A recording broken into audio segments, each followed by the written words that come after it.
قومی ترانہ اور اپنے والدین یا اساتذہ کے ادب کے لیے کھڑا ہونا جی جائز ہے. یہ جو لوگ ناجائز کہہ رہے ہیں وہ ان لوگوں کے اپنے ایک جذباتی دنیا ہے, ان کو مبارک ہو. جو ناجائز ہونے والی بات ہے وہ کوئی نہیں ہے. وہ جو حدیث شریف ہے وہ بالکل ڈیفرنٹ کانٹیکسٹ میں ہے, جو جامع ترمذی میں ہے کہ جس شخص کی یہ خواہش ہو کہ لوگ اس کے استقبال میں کھڑے ہو جائیں وہ اپنا مقام جہنم میں دیکھ لے. ٹھیک ہے, یہ حدیث ہی بتا رہی ہے کہ جس شخص کے لیے لوگ کھڑے ہو رہے ہیں نا, یہ اس سے متعلق حدیث ہے, نہ کہ کھڑے ہونے والوں سے متعلق. ورنہ تو حدیث یہ ہونی چاہیے تھی کہ جو شخص کسی کے استقبال کے لیے کھڑا ہو وہ جہنمی ہے. ٹائم قیامت تک ہے, کوئی ضعیف روایتی لے آئیں. تو اس کا مطلب یہ بتایا جا رہا ہے کہ جو وہ شخص ہے نا وہ اپنے اندر تکبر نہ پیدا کرے. ویسے اسے کوئی پروٹوکول دینا چاہتا ہے وہ لوگوں کا رائٹ ہے. جامع ترمذی میں ایک اور حدیث ہے, انس بن مالک کہتے ہیں کہ ایک شخص ہم میں آتا تھا جو ہمیں سب سے بڑھ کر محبوب تھا, لیکن ہم کبھی بھی ان کے استقبال کے لیے کھڑے نہیں ہوئے کیونکہ وہ اس بات کو ناپسند فرماتے تھے, اور وہ اللہ کے رسول تھے صلی اللہ علیہ وآلہ وسلم. اچھا, یہ حدیث جو ترمذی کی ہے یہ بھی اس پر گواہی دے رہی ہے کہ نبی علیہ السلام نے اسے حرام نہیں فرمایا, بلکہ آپ کا ذاتی شغف تھا کہ میرے استقبال کے لیے کوئی کھڑا نہ ہو. انس بن مالک کے الفاظ دیکھیں نا, ورنہ تو انس بن مالک کا کام تھا کہ وہ اس کام کے حرام ہونے کا ذکر کرتے. وہ کہتے ہیں کہ اتنا بڑا شخص آتا تھا ہم کھڑے نہیں ہوتے تھے, یعنی ان کا دل کر رہا ہے کھڑے ہونے کو. اور پھر ریزن کیا بتا رہے ہیں کہ وہ اپنے حق میں اسے ناپسند فرماتے تھے. مراد یہ کہ نبی صلی اللہ علیہ وآلہ وسلم نے اسے شریعت کے طور پر حرام نہیں فرمایا, بلکہ اپنی ذات کے اعتبار سے. وہ تو میں بھی کرتا ہوں, میرے استقبال کے لیے کوئی یہاں کھڑا نہیں ہوتا, وہ کھڑا ہونے کی کوشش بھی کرے اسے بٹھا دیتے ہیں. لیکن مجھے کوئی ملنے آتا ہے میں کھڑے ہو کے استقبال کرتا ہوں. ماں باپ آ جائیں کھڑا ہو سکتا ہوں تو کھڑا ہو جاتا ہوں. ٹیچر آ جائیں رسپیکٹ دیتا ہوں. بلکہ میں آپ کو بتاؤں گیم الٹ سکتی ہے. اگر کوئی شخص کسی بڑے آدمی کے لیے جو واقعی جس کی وہ دل سے عزت کرتا ہے وہ کھڑا نہیں ہو رہا نا, این ممکن ہے کہ جو نہیں کھڑا ہو رہا اس کے اندر شیطان گھس گیا ہو تکبر کا کہ میں نہیں کھلوندا. یہ بھی ذرا ذہن میں دیکھیں. یعنی میں اپنے حق میں یہ سمجھتا ہوں کہ میرے سامنے کوئی بندہ ایسا آئے جس کی رسپیکٹ ہے ریلیجن کے پوائنٹ آف ویو سے, اور میں کھڑے ہو کر اس کا استقبال نہ کروں تو میں یہ سمجھوں گا کہ میرے اندر شیطان گھس گیا کہ میں اسے ڈیو رسپیکٹ نہیں دینا چاہتا. میں نے ہر وہ کام کرنا ہے جس سے میں اپنے اندر چھپے ہوئے شیطان کو ڈیگریڈ کر سکوں. تو اس کا طریقہ یہ ہے کہ مجھے رسپیکٹ دینی ہے. غامدی صاحب کے آئے داماد حسن الیاس بھائی, نہ صرف میں نے کھڑے ہو کے انہیں ریسیو کیا بلکہ اپنی جو مین چیئر تھی اس کے اوپر ان کو بٹھایا, خود سائڈ پہ بیٹھا. کیا فرق پڑ گیا؟ صرف اس لیے کہ مجھے کہیں یہ خیال نہ آئے کہ میں کوئی بہت بڑی چیز ہوں. تو اندر کی میں مارتے مارتے یہ نہ ہو کہ سب سے بڑی میں آپ کے اندر ہو جائے, میں نے ایسے کھلونا ہی نہیں جی. یہ آپ کیا میسج دے رہے ہیں کسی کو؟ رہا اس کا معاملہ تو آپ کے پاس کون سا تھرمامیٹر ہے چیک کرنے کا کہ اس کے دل کے اندر یہ تمنا ہے کہ لوگ اس کے لیے کھڑے ہوں؟ نہیں ہے نا. تو آپ ڈیو رسپیکٹ دیں اپنے ٹیچرز کو بھی, علماء کو بھی, جن سے آپ دین سیکھتے ہیں, یا آپ ان سے کالج اور یونیورسٹی کی تعلیم حاصل کرتے ہیں, یا آپ کے ماں باپ ہیں, یا آپ سے عمر میں بڑے ہیں. اس میں کوئی عیب والی بات نہیں ہے. کن چیزوں میں امت کو الجھا دیا ہے یہ بعض لوگوں نے, میں بڑا حیران ہوتا ہوں. اس کے اندر یعنی شرک کو داخل کر دیا. بھائی یار خدا کے لیے اللہ سے ڈر جاؤ. یہ تو الٹا آپ کے اندر تکبر آیا ہوا ہے. صحیح مسلم میں حدیث ہے جس کے دل میں رائی کے دانے کے برابر بھی تکبر ہوا نا وہ جنت میں نہیں جائے گا. جی تو صحابہ نے عرض کیا اللہ کے رسول بعض اوقات ہماری خواہش ہوتی ہے کہ ہمارے کپڑے اچھے ہوں, جوتیاں اچھی ہوں, گیٹ اپ اچھا ہو, کیا یہ بھی تکبر ہے؟ تو آپ نے فرمایا یہ تکبر نہیں ہے, اللہ بھی خوبصورت ہے اور خوبصورتی کو پسند فرماتا ہے. تکبر یہ ہے کہ تم حق بات سے اناد کرو, یعنی دل نے گواہی دے دی نا یہ بات ٹھیک ہے, پھر بھی تم نہ مانو. واقعی اس سے بڑا تو تکبر ہو ہی نہیں سکتا نا کہ قرآن و سنت کی کوئی بات آ جائے اور بندہ کہ میں نے نہیں ماننی, اور اللہ کے فضل سے, بلکہ کہنا چاہیے اللہ کے غضب سے, دیندار طبقے میں یہ بات پائی جاتی ہے کہ آپ اسے بخاری مسلم سے نماز کا طریقہ بھی بتا دیں, کیسا تکبر اس کے اندر جھلکتا ہے. اس نے نہیں رفع الیدین پھر بھی شروع کرنا, تیرے ہوتے جنم لیا ہوتا, رفع الیدین پھر بھی نہیں سی تو کرنا. اسے دکھا دیں ایاک نعبد و ایاک نستعین, اس نے پھر بھی بابوں کو ہی پکارنا ہے. یہ تکبر. تو فرمایا تکبر یہ ہے کہ تم حق بات سے اناد کرو اور دوسروں کو حقیر جانو. دوسروں کو حقیر جاننے میں تو یہ ہو سکتا ہے نا کہ جب آپ کسی کو پروٹوکول نہ دیں تو ایک لمحے کے لیے آپ کے دل میں یہ گمان آ جائے کہ میں اس سے بہتر ہوں, بس گئے تسی اس گل نو لے کے بیٹھے رہو, تعظیم کے لیے کھڑا نہیں ہونا چاہیے. تو گیا, تیرے اندر شیطان وڑ گیا جڑا نہیں کھلوتا, تو کھلو جائے گا تو ایمان بچا لے گا. اور وہ تو مسئلہ ہی تیرا جعلی ہے نا کہ تعظیم کے لیے کھڑا نہیں ہوا جا سکتا. تو نے تعظیم کے لیے کھڑے نہ ہو کے اپنے اندر بیٹھے ہوئے شیطان کو ایکسپوز کر لیا ہے کہ سب سے بڑا شیطان تو ہے, تیرے اندر اتنا تکبر ہے کہ تو کسی کو اتنا پروٹوکول دینے کے لیے تیار نہیں. دوسری طرف تو آپ کو بتاتے ہیں کہ سیدہ فاطمہ جب آتی حضور کھڑے ہو جاتے ہیں ان کے استقبال کے لیے, چادر بچھا دیتے, مرحبا پیاری بیٹی, بوسہ دیتے, سب کچھ. یار یہ نارمز ہوتی ہیں. یہ کون سا دین تم لوگ سکھا رہے ہو آ کے؟ اکثر مجھے بھی لوگ بھیجتے رہتے ہیں جو ڈاکٹر سرار صاحب نے, یار ڈاکٹر سرار صاحب نے کہہ دیا تو بس اللہ تعالیٰ ان کی غلطی سے درگزر فرمائے. ٹھیک ہے, غلطی کسی کو بھی لگ سکتی ہے. بخاری مسلم دونوں میں حدیث ہے, سعد ابن معاذ رضی اللہ تعالیٰ عنہ اوس کے سردار تھے. یہ دو ڈومیننٹ بندے ہیں سعد نام کے, انصار مدینہ میں سے, سعد ابن معاذ اور سعد ابن عبادہ. سعد ابن معاذ اوس کے سردار اور سعد ابن عبادہ خزرج کے سردار. ان دونوں کی وجہ سے ہی اسلام پھر پھیلا ہے. تو سعد ابن معاذ کو غزوہ خندق کے موقع پر ایک تیر لگا ان کے گھٹنے میں,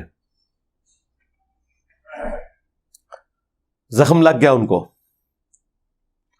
پھر انہوں نے دعا بھی کی تھی کہ اے اللہ اگر مشرکین عرب سے کوئی جنگ اب باقی نہیں ہے نا نبی علیہ السلام کی, اور عرب کی سرزمین میں آپ کا غلبہ ہو چکا, تو اسی زخم سے مجھے شہادت کی موت دے دینا. اور وہ ان کا زخم پھر دوبارہ سے کھل گیا اور وہ شہید ہو گئے اس میں. کیونکہ خندق کے موقع پر ہی بخاری میں آتا ہے حضور نے یہ کہہ دیا تھا کہ یہ آخری دفعہ مشرکین عرب آئے ہیں اب یہاں, اب تم ان پہ چڑھائی کرو گے. اور وہی ہوا کہ دیکھیں نا, اس سے پہلے وہ بدر میں آئے, احد میں آئے, خندق میں آئے, لیکن اس کے بعد نبی علیہ السلام ہی گئے. پہلی دفعہ تو صلح حدیبیہ ہو گئی اور اس کے بعد پھر فتح مکہ ہوئی. تو اب جب ان کے گھٹنے پہ تیر لگا ہوا تھا, بنو قریظہ کا فیصلہ کر کے وہ جب واپس آئے, وہ اپنے گدھے پہ سوار تھے, تو نبی علیہ السلام نے ان کے قبیلے کے لوگوں سے فرمایا قوموا الی سیدکم, اپنے سردار کی طرف کھڑے ہو جاؤ. تو وہ کہتے ہیں کہ جی اس سے مراد کو استقبال کے لیے کھڑا ہونا نہیں تھا, وہ اس لیے تھا کہ تاکہ انہیں زخمی حالت میں گدھے سے نیچے اتارا جاتا, ورنہ نبی علیہ السلام کہتے قوموا لسیدکم, اپنے سردار کے لیے کھڑے ہو جاؤ. یہ تو تھا اپنے سردار کی طرف کھڑے ہو جاؤ. یہ نبی علیہ السلام کیٹاگوریکل سٹیٹمنٹ دے رہے ہیں اگر ان کو اتارنا ہوتا تو حضور 2 بندوں کی ڈیوٹی لگاتے, پورے قبیلے کو کہتے. ایک بندے کو گدھے سے اتارنے کے لیے پورے قبیلے کو کہا جا رہا ہے کہ اپنے سردار کی طرف کھڑے ہو جاؤ. ایک پروٹوکول کے لیے اتارنا بھی مقصود تھا, لیکن ایک پروٹوکول دینا بھی. رہا خود نبی علیہ السلام, میں نے آپ کو پہلے بتایا, آپ کی اپنی ذاتی پسند ناپسند اپنی جگہ, لیکن نبی علیہ السلام نے کبھی اس طرح کے معاملات امت کے اوپر امپوز نہیں کیے جو آپ کی ذاتی شخصیت سے متعلق ہوتے تھے. یہ 2 الگ چیزیں ہیں. تو یہ حدیث واضح ثبوت ہے. پھر قرآن میں بھی آیا ہے کہ اپنے کندھے عاجزی کے ساتھ جھکا کے رکھو اپنے ماں باپ کے سامنے, یعنی اکڑ کے نہیں رہنا. حد رکوع اگر نہ جھکا جائے تو آپ اپنا سر بھی یوں جھکا سکتے ہیں, ٹو باؤ ڈاؤن کسی کے سامنے رسپیکٹ کے طور پر.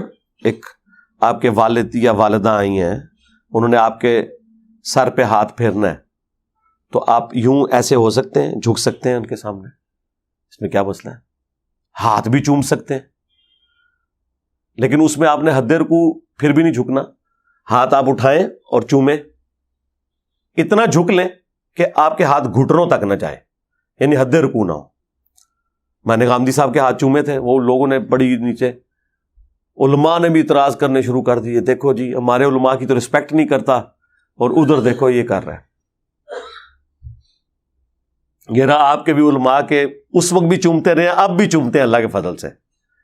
اگر چومنے سے آپ لوگ خوش ہوتے ہیں نا, میرے وہ استاد جنہوں نے مجھے بچپن میں قرآن پڑھایا ہوا نا, ابھی بھی کٹر بریلوی مجھ سے نفرت کرتے ہیں, وہ ابھی بھی آتے ہیں, میں ان کے ہاتھ چومتا ہوں اسی طریقے سے. مجھے کیا فرق پڑتا ہے یار, رسپیکٹ اپنی جگہ آپ نے دینی ہے, ٹھیک ہے. جس سے آپ نے کچھ بھی علم حاصل کیا آپ نے اسے ڈیو رسپیکٹ دینی ہے.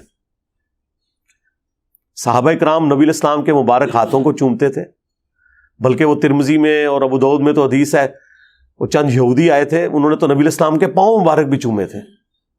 لیکن یہ پاؤں والا پروٹوکول صرف نبی علیہ السلام کا ہے. ہاں, یہ ذہن میں رکھیے گا, ہم پاؤں چومنے کے کسی کے حق میں بھی قائل نہیں ہے سوائے رسول اللہ صلی اللہ علیہ وآلہ وسلم کے. البتہ ہاتھ چومنا, وہ آپ کسی بھی رسپیکٹیبل پرسنالٹی کے ہاتھ چومیں بغیر رکوع تک جھکے ہوئے, ہاتھوں کو بلند کریں اور چومیں. اس کے ثبوت میں وہ حدیث موجود ہے الادب المفرد کے اندر. امام بخاری نے الگ سے آداب کے اوپر ایک کتاب لکھی ہے الادب المفرد.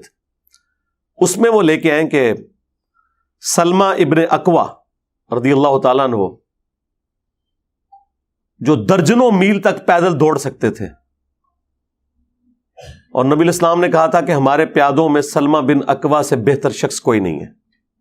جس طرح وہ آج کل آپ وہ ریڈ انڈینز کو یا افریقنز کو دیکھتے ہیں نا, تھکتے ہی نہیں ہیں. صحابہ کرام میں سلمہ ابن اکوا تھے, یہ اکیلے بھاگ کے گئے تھے اور نبی علیہ السلام کے اونٹ چھڑوا کے لے آئے تھے. بخاری میں آتا ہے وہ جو چند قبیلے کے لوگوں نے حضور کے وہ اونٹ ہانک کے لے گئے تھے. تو ان کو 2 تابعین ملنے کے لیے آئے.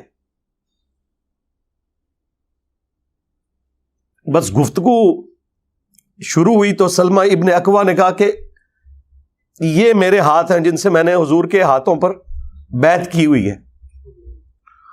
بس یہ بات کرنی تھی نا, وہ تابعین ایک دم کھڑے ہوئے اور انہوں نے ان کے ہاتھوں کو پکڑ کے بوسہ دیا.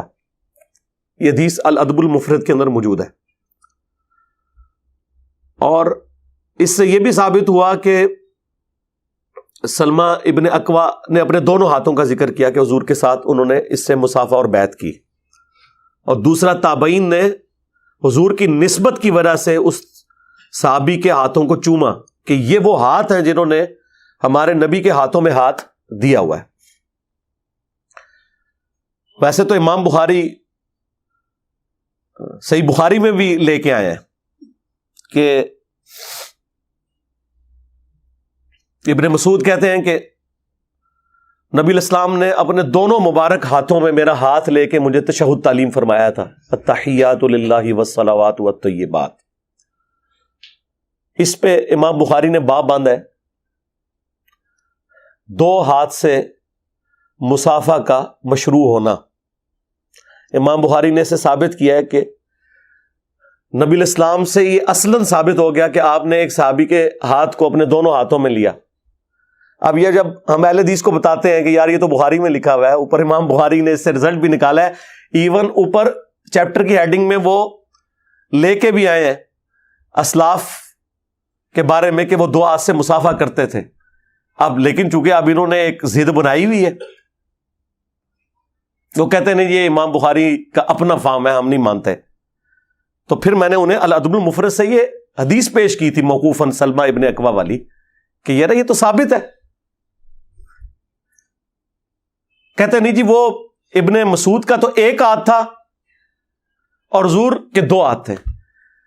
شرم کرو یار، تم امیجن کر سکتے ہو کہ اللہ کے نبی کسی کا ہاتھ پکڑیں اپنے دونوں ہاتھوں سے اور وہ اتنا متکبر ہو کہ اس نے دوسرا ہاتھ سائڈ پہ رکھا ہوا ہو؟